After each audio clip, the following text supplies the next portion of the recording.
হ্যাঁ, জানি, জানি, জানি। আজকের রেসিপিটা একদম অন্যরকম। আজকের রেসিপিটা হলো আমের ক্ষীর। আম তো সবারই খুব পছন্দের জিনিস। আর সামনে তো জামাই ষষ্ঠী আসছে, জামাইদের করে খাওয়ানো হবে। তো আমি ফার্স্টে দুধটাকে জাল দিতে বসে গেলাম। এবার যখন দুধটা এদিকে আমার জাল হচ্ছে, ততক্ষণ আমরা কী করবো, আমটা ভালো করে পেস্ট করে নেব। এবার আমটা ভালো করে পেস্ট হতে থাকুক।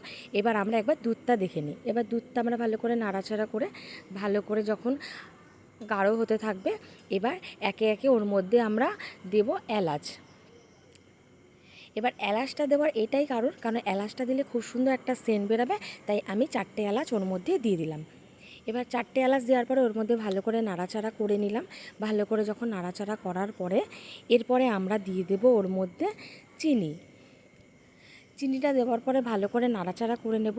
ভালো করে নাড়াচাড়া করার পরে এবার এর মধ্যে একটা থিকি থিকি যখন ভাব চলে আসবে, এবার ওর মধ্যে আমরা যে পেস্ট করা আমটা ছিল সেই পেস্ট করা আমটা দিয়ে ভালো করে নাড়াচাড়া করব।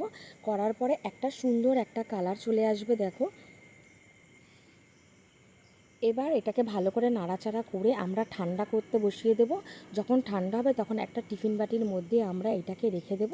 রেখে দিয়ে তারপরে এটাকে ফ্রিজে রাখবো। এবার এটার মধ্যে যেহেতু সুন্দর লাগার জন্য আমরা কী করব, ওপর দিয়ে একটু কাজু বাদাম ছড়িয়ে দেব। ছড়িয়ে দেওয়ার পরে দেখো আমাদের আম সন্দেশ রেডি। আমের সন্দেশও বলতে পারো, আমের ক্ষীরও বলতে পারো, যেটা তোমাদের খুব ভালো লাগে।